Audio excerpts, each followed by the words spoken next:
All right, just finished watching the premiere of episode 5 of Ahsoka. Find out my thoughts right now.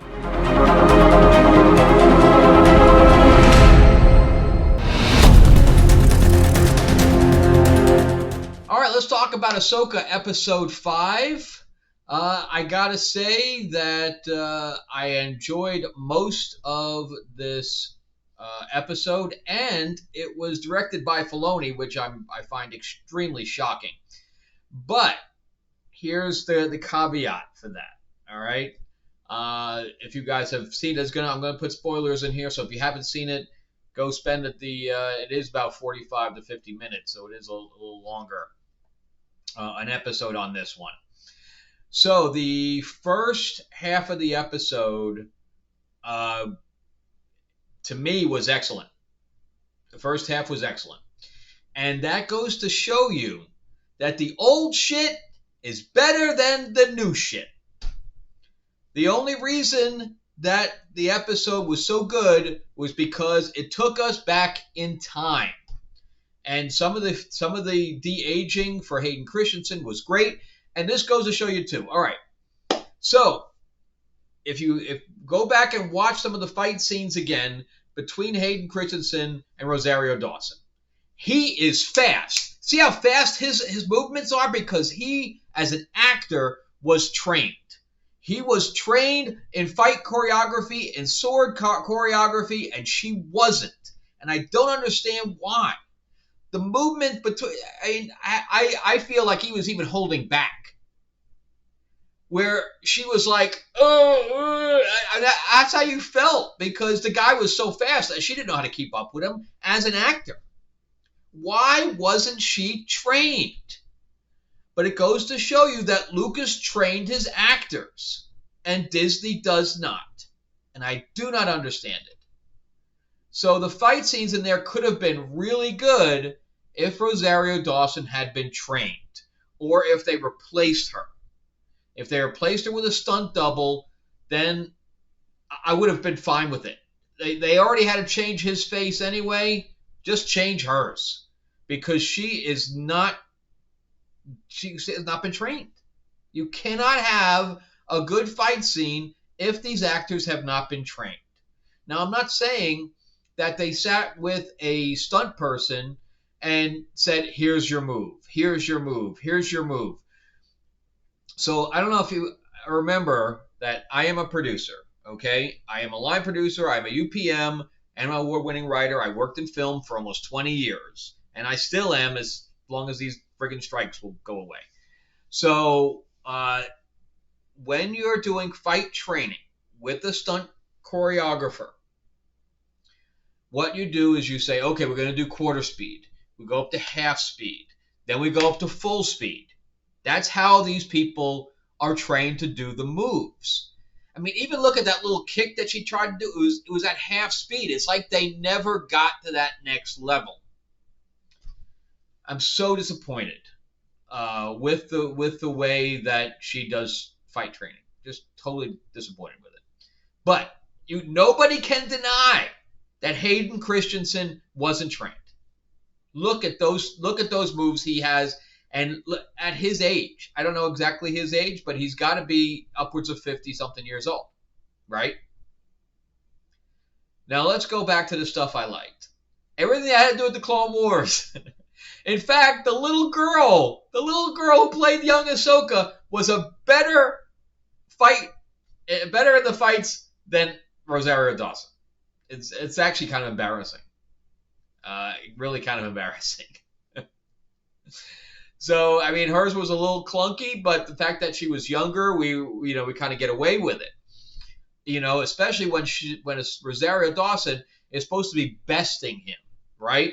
But every time she bested him, it's like they did a close-up, so you couldn't see, her movement. I mean, he was in the middle of a move, and suddenly she was like in front of him, and it was just, it was bad. It was really bad. But all the stuff with the Clone Wars, in fact, I think the de-aging for him during the Clone Wars time was better than the one in the World Between Worlds, which is kind of weird. But all that stuff, and then having him going into the foreground or to the background, and having the flash, and he's Vader. That's good shit, man. And then when he's coming back out into the world between worlds, and then we have we see him coming through as Vader, and then he changes. That's all good stuff, man. It's all good stuff. And my book just fell. So I was getting a little too excited and got a little vibrationally. So that was all good stuff. I mean, I was really excited with that stuff, and I thought the little girl did a great job. She was very, her acting was very intense, but polarized, where she drew you in, even though she didn't act like Ahsoka. This voice was completely different, of course. In fact, I wish they had dubbed her voice to the original voice. I probably would have done that just so I can have the audience really see. And then again, I know Hayden Christensen's voice wasn't the same as the cartoon either. I know it's a whole different actor, but the voice threw me off a little bit, and I really wish they had dubbed that. I don't know what kind of contract, but it was an underage actor, so there would have been no contract to deal with. So, yeah, I really enjoyed all that. I enjoyed them, even though you really couldn't see the background through all the haze and all that. I was fine with it. We got to see Cody or whoever the other guys were. I really like Clone Wars. So I am not a fan of the prequels. I'm not a fan of the prequels or the sequels. I'm a fan of neither one of those. Of course, I'm more a fan of the prequels than I am, just like everybody else, than the sequels. The sequels could go away, and I wouldn't miss them. At least with the prequels, we had the creation of some characters like Darth Maul, like original Obi-Wan, like Dooku. We had a lot of good characterization in there. It's just that some of the guy, I think he made it for a younger audience too much. And Sith is one of the worst movies for me that was ever made. I've seen that movie maybe twice my entire life. I actually, after I walked out of the thing, I said I will never see this again. I tried to give it another shot, and it's still bad. So yeah, so that's where I stand on Star Wars. I actually find Clone Wars and most of Rebels better than I like the prequels. So that's where I stand there. And I do like what they did with Amidala, at least in the first and second movie for sure. So anyway, so I liked half of that, but notice also that as soon as, remember who's not in here. Probably everybody's going to say this was the best episode yet, and guess who was not in it? Sabine. Sabine was not in the show at all, and nobody missed her. So, there's that. We get, and then the pace of the first half was excellent. I mean, I was not bored at all. I was not bored. I wasn't looking at anything besides the screen for the whole first half. And then, Ahsoka was back in her original costume, all this stuff. And then we got to see Ahsoka even changed costumes in this. We're back to the freaking hammer pants. Why? Why are we back to the hammer pants? Especially when you compare it to what the old costume was. You can't compare it, man. Anyway, that's my rant. But notice that as soon as Ahsoka got picked up, what happened to the pace of the show? Slowed to a crawl. A crawl where I had to go pick up my phone and check my email. Why?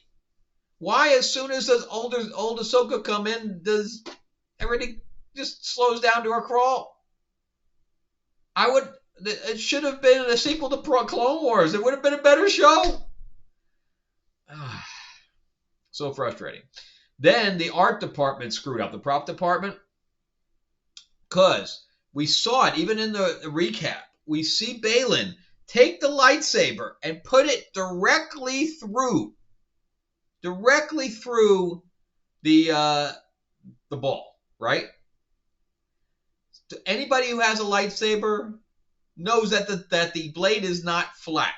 What is it? It is round. The blade is round. So what does that tell you? That the hole in the ball should have been like this. Even if it split it in half, there should have been damage like this. Instead, it's completely shaved in half. Bullshit. Come on, art department. What are you thinking, man?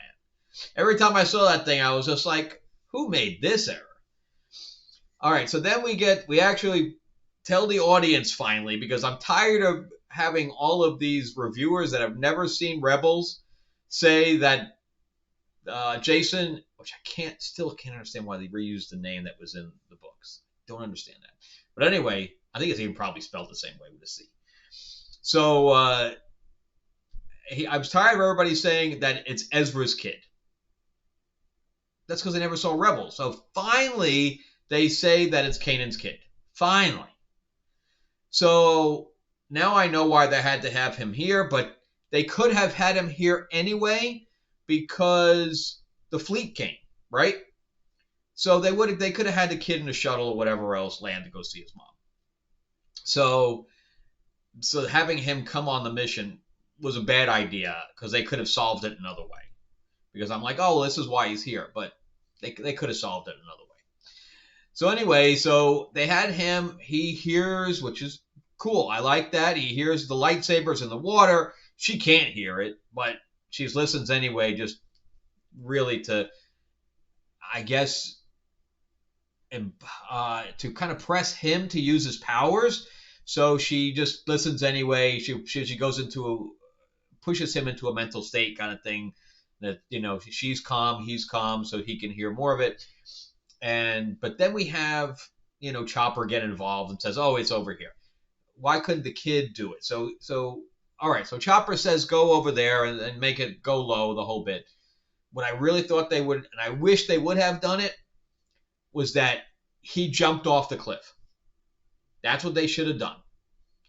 He should have jumped off the cliff, and some kind of force power, whatever else, before he landed, he could have bubbled himself, whatever, with the force, and he should have been the one to find her.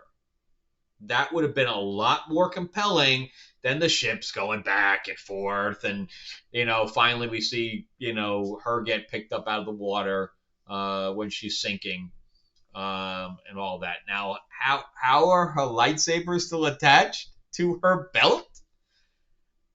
That's a mystery, because she fell off with them both in her hand, which means they would be scattered in the water somewhere. Oops, Filoni, guess you didn't think about that, or you thought about it and you said, fuck it. Nobody's going to notice. Oh, man. So then we got the whole thing with the space whales, and all right, that's kind of neat. And then I have here's my problems again, and Ahsoka even says it herself, and Yutang there, or Yuhang, or whatever, Hu Yang, says the same thing. How do they know they're going to the same place as where Ezra is? Better than going nowhere else. And I don't know, he did it again with the line from Lando. Why does he have to steal lines from other movies? I do not understand it. Do we not know? We all know that whole script by heart. All the 3 movies, every Star Wars fan knows those scripts by heart. So when you reuse them, it's glaring to us.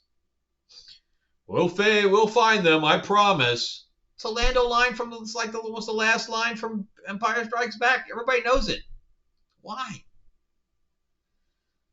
Anywho, so if she didn't care about finding or not finding Ezra in the past and using the whales, they already knew the whales took Ezra away.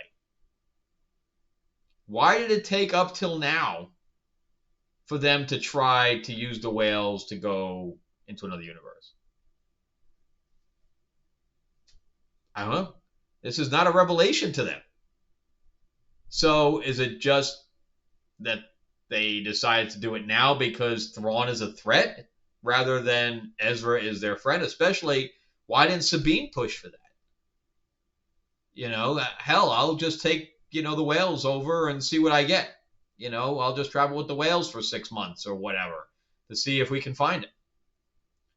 No, no, it's just now that they decided they're going to use this type of thing. And Ahsoka's like, well, we'll just go with the flow and see what happens. Why couldn't they do that 6 months ago? Or 5 years ago? Or whatever? That's all that. Too many glaring plot holes in this. That's why I prefer the old stuff. The stuff with the Clone Wars, there was no holes there. We got to see some cool stuff. We got to see the cartoon basically come, live, even though I still wish the voice was changed. And then all of a sudden it slows down to a crawl and we have plot holes all over the place. So there's that. So I loved the first half of this episode. The second half, if the show had ended with Ahsoka getting picked up, it would have been a great episode. But instead, we got the rest of it that crumbled. So I did like the stuff with the whales, going around the other ships. That was kind of cool. And at least Ahsoka's smiling now. At least there's that. We get some kind of emotion out of her. So maybe this will get better by the end of this. But man, so many. How did they not plot this correctly? I don't know. There's so many problems with it.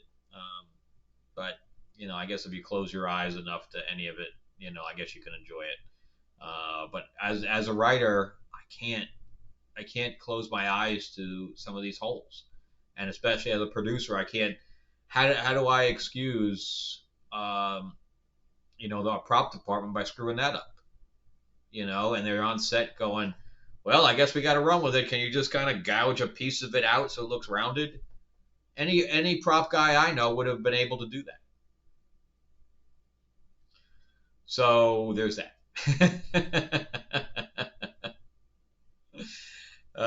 In fact, one of the prop guys that I work with for Star Trek is Robert Buffard. You can look him up on IMDb, and he did all the guns for Serenity, Firefly.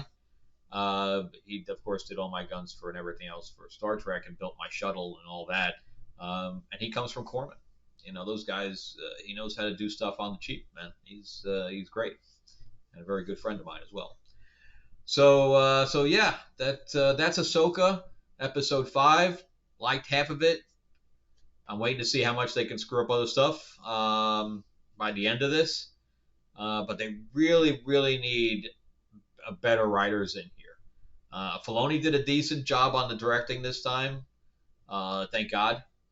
Because I was really worried. I'm like, when I sat down to even turn it on, I'm like, Filoni's, he's directing this thing. But the stuff in the Clone Wars, that he knows that stuff. That's the other reason. He directed it for animation, and he knew how to make that work. I think some of the new stuff is a little bit alien to him. Like the scene in on the ship, they must have been running out of time or something, because they had the captain of the ship, and they had, I guess, the first mate standing next to her, and he stayed there on a static shot on a wide. I have no idea why. He stayed there on the wide. He didn't do any when they were talking back and forth. He finally got her to stand up, but he stayed there on the wide for most of that scene. So either they ran out of time, or he just didn't. He said, "Screw it." I don't know. It was weird. That was weird directing. So anyway, that's all I got for this one. Obviously, a better one. My criticisms, as I said, I wish they changed the voice. Hayden Christensen did a great job. I loved his acting in this. I loved his fighting in this. He was the highlight of this episode. And so was the young Ahsoka. Both of those were the highlight, which goes to show you that our main characters just don't have the gravitas. that the other people, if we have guest characters come in that are more compelling, that's a problem. That is a problem. So, but yeah, and at least we got to see the Ghost more. I love the Ghost. And that's about the extent for me. So let's close up. Remember to like and subscribe, everybody. Kind of grow the channel up. Help me out here.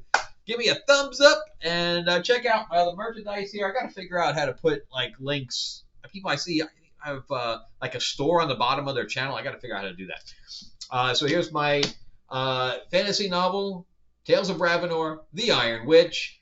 We have plenty of different cultures in here and things like that. And some good little twists in here as well. If you like fantasy, that is one for you. Destiny Aurora, this is my sci-fi. So if you're watching this, you're probably a fan of sci-fi. This is a mix between like Star Wars and Star Trek. So because we do have, then again, there's military stuff in Star Wars. So, but this is a little bit of a military thing. There's plenty of aliens and we have sword fighting and we have dog fighting and all that stuff. And then my vampire mob in the 50s, Lords of L.A. I got pretty far today on setting up the Kickstarter for that, so pretty excited. So yeah, my Thrawn book. This is signed by Timothy Zahn, so that's why I got it in a little bag. So he signed that for me.